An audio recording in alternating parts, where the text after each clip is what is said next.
ராம் ராம். வாழ்க வளமுடன். Voice of கான்சிடேயர் அனைவருக்கும் இனிய மாலை வணக்கம். ஒரு வீட்டில் அர்ச்சனை முடிஞ்சு மணி அடித்து தீபாராதனை காட்டினபடி அர்ச்சகர், அந்த கோவில் அர்ச்சகர் சொல்கிறார், லக்ஷ்மி தேவி தாயாரை நன்னா தரிசனம் பண்ணிக்கோ, ஒரு மண்டலம் தரிசனம் இந்த மாதிரி பண்ணினா ஐஸ்வர்யம் கொட்டும், அவ்வளவு சக்தி இந்த தாயாருக்கு அப்படின்னு ஹஸ்பண்ட் அண்ட் ஒய்ஃபு பேசுகிறா. ராமச்சந்திரன்கிறவர் லக்ஷ்மணன்கிட்ட இப்போது பெருமாள் சன்னதி போகலாம் அப்படின்னு தாயார் சன்னதியை பூட்டிட்டு நடக்கிறாரு அந்த குருக்கள். அது ஒரு புராதனமான கோயில். அங்கே ராமச்சந்திரன் தன்னோட முன்னோர்கள் வழிபட்டதாக அறிந்திருந்து அந்த கூகுளில் விலாசத்தை தேடி கண்டுபிடிச்சி தன் குடும்பத்தாரோட மகனோட காரில் தானே ஓட்டிகிட்டு வரார். மெயின் ரோட்லேருந்து கரடு முரடு அந்த ரோடு.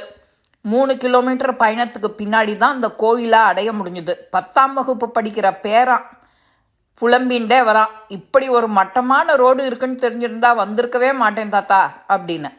தாத்தாக்கு பேரன் மீது கொல்ல பிரியம், அதனால் அவனுக்கும் இவர் மீது அன்பு தான். ஆனால் எப்போதும் அவருடைய கருத்துக்கு எதிராக பேசி வம்புக்கு இழுப்பான். இந்த காலத்து பையனொழியோ ஆன்மீகத்தில் அவ்வளவா ஈடுபாடு இல்லை, கடவுள்னு ஒருத்தர் இல்லை அப்படின்னு விதண்டாவாதம். நாளடைவில் அவனுக்கு கடவுள் நம்பிக்கை தானாகவே வந்துடுத்தோ அப்படின்னு அவரும் நம்புவர் வரும்னு. ஏற்கனவே அர்ச்சகர்கிட்ட தொலைபேசியில் சொல்லியிருந்ததுனால நைவேத்தியத்துக்கு பொங்கல், வடை, சக்கரை பொங்கல் எல்லாம் செஞ்சு வச்சுருந்தார். பெருமாள் சந்நிதிக்கு போகும்போது தாத்தா கிட்ட கேட்குறான், தாத்தா மண்டலம்னா எத்தனை நாள்? 48 நாள். ஏன் கேட்குற? நீ சேவிக்க போறியா? அது இல்லை தாத்தா, இவர் இத்தனை வருஷமாக தரிசனம் பண்ணிட்டு தானே இருக்காரு, ஆனால் இவர் இன்னும் அழுக்கு வெஷ்டியும் துண்டுமா கட்டிட்டு ஏழையாக தானே இருக்கார் அப்படின்னு அந்த பேரனுக்கு. அவர் காதில் விழப்போகிறதுடா, கம்முன்னு வா அப்படிங்கிறார் தாத்தா. பெருமாள் சன்னதிக்கிட்ட தீபாராதனையை முடித்து நைவேத்தியமெல்லாம் முடிஞ்சுது. மந்திரம் ஓதி தேங்காய், பழம், பிரசாதம் எல்லாத்தையும் ஒப்படைக்கிறார் அர்ச்சகர். அப்போது நாங்கள் கிளம்புறோம், ரொம்ப சந்தோஷம் அப்படிங்கிறார் ராமச்சந்திரன். எவ்வளவு செலவாச்சு அப்படின்னு கேட்டு சொன்ன தொகையோட ஒரு 500 ரூபாய் கூட சேர்த்து தரார். எனக்கு 100 ரூபாய் போகிறோம், பாக்கி 400 ரூபாய்க்கு உங்கள் பேரில் 4 வெள்ளிக்கிழமை அர்ச்சனை பண்ணிவிடுறேன் அப்படிங்கிறார். காரில் எல்லாரும் போனதும் ஸ்டார்ட் செய்கிறார் ராமச்சந்திரன். ஆனால் இன்ஜின் உரிமை அடங்கிறது, வண்டி கிளம்பல. எல்லாரும் தள்ளி ஸ்டார்ட் செஞ்சாலும் பலன் இல்லை, மக்கர் பண்ணுறது அவர் முகத்தில் கவலை.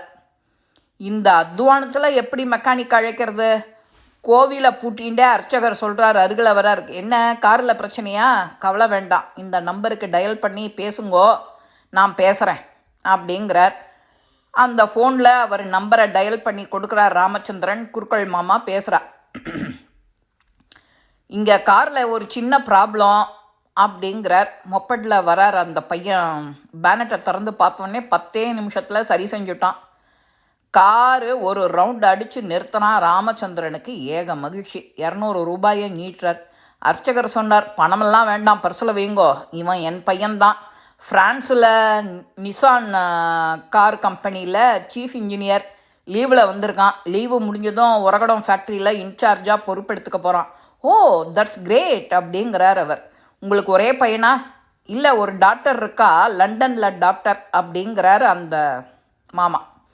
ராமச்சந்திரன் கௌதம அர்த்த புஷ்டியோட பார்க்குறார். தாயாரை தினம் தரிசிக்கிற இவர் ஏழையாக இருக்காருன்னு சொன்னியே, இப்போ பார்த்தியா தாயாரோட சக்தியை அப்படின்னு பார்வையாலேயே கேட்குறார் அந்த பையனுக்கு. அந்த பையனுக்கும் புரியுறது. அர்ச்சகர் கௌதம் அருகில் வரார். அம்பி, நீ ஸ்கூலில் எந்த ட்ரெஸ் வேணும்னாலும் போட்டுட்டு போகலாமோ? இல்லை, யூனிஃபார்ம் தான், அதைத்தான் போட்டுக்கணும். அதே மாதிரி தான் இந்த கோயிலை பொறுத்த வரைக்கும் எனக்கு இந்த வேஷ்டியும் துண்டும் இதுதான் யூனிஃபார்ம். நான் பேண்ட் ஷர்ட் போட்டுட்டு பூஜை செஞ்சால் நல்லா இருக்குமா? அதான், மற்றபடி கடவுளை நம்பினா நிச்சயம் விரும்பினது கிடைக்கும் அப்படிங்கிறார் அர்ச்சகரும். காரில் ஏறின பின்னாடி எல்லாரும் அர்ச்சகனுக்கும் அவர் மகனுக்கும் கையை சேர்த்து நன்றி சொல்கிறார். இதே மாதிரி வாரம் கோவிலுக்கு போகலாமா தாத்தா அப்படின்னு அந்த கௌதம் பேரான் தாத்தா கிட்ட கேட்குறான். ராமச்சந்திரனும் நிச்சயம் போகலான்டா பேரா, போகலாம். காரை ரிப்பேர் ஆக்கி பண்ணி கொடுத்த அந்த கௌதம ஆன்மீகத்துக்கு மாற்றிய அந்த இறைவனோட திருவிளையாடலை எண்ணி வியந்தபடியே வண்டியை ஓட்டுறார் அந்த தாத்தா. நாமளும் நம்ம வாழ்க்கையும் இப்படி தான். சின்ன வயசுலேருந்து இப்படி தான் நம்ம தாத்தா பாட்டிக்கிட்ட உற்றார் உறவினர்கிட்ட கேட்காத கேள்வியெல்லாம் கேட்டு இம்சிச்சிருப்போம். நாளடைவில் நமக்கும் ஒரு பக்குவம் வரத்துக்கு அப்படி ஒரு நாள் ஆயிடுறது. இந்த மாதிரி நமக்கும் நம்ம குடும்பத்தில் இருக்கிறவா எல்லாரையும் இந்த மாதிரி தான் எல்லாத்துக்கும் அழைச்சிட்டு போகணும். குழந்தைகள் விருப்பப்படல தாறுமாறாக பேசுறதுனாலும் பரவாயில்லன்னு அழைச்சிட்டு போகணும். இது நம்மளுடைய கடமை. அதே போல் நம்பினார் கெடுவதில்லை 4 முறை தீப்புங்கிற மாதிரி நம்பிக்கையோட எந்த ஒரு காரியத்தையும் செஞ்சால் ஜெயமே ஜெயந்தான். இந்த பதிவு உங்கள் எல்லாருக்குமே பிடிச்சிருக்கோம். லைக் பண்ணுங்க, ஷேர் பண்ணுங்க, பெல் பட்டனை கிளிக் பண்ணுங்க, சப்ஸ்கிரைப் பண்ணுங்க, கமெண்ட்ஸ் பாக்ஸில் கமெண்ட்ஸ் போடுங்க. ஸ்ரீ மகாபெரிவா திருவடிகளே சரணம். நல்லதே நடக்கும். ஆனந்தமாக இருப்போம் நண்பர்களே. வாழ்க வளமுடன்.